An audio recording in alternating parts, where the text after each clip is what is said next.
Hello everyone and welcome back to the channel. I wanted to make a quick video. I'm working on this Trane unit, keeps tripping the breaker. I wanted to show you how to diagnose a compressor that is grounded.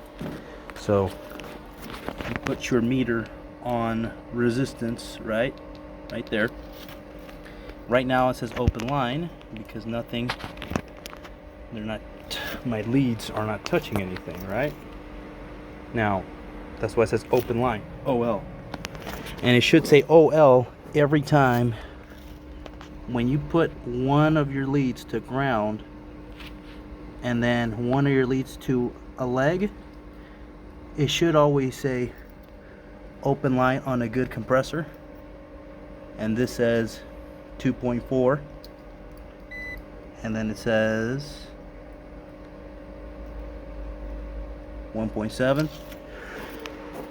So when you have resistance between ground and your run, common, and your start, any three of those windings, if you have any type of resistance, your compressor is grounded. Okay, that's it.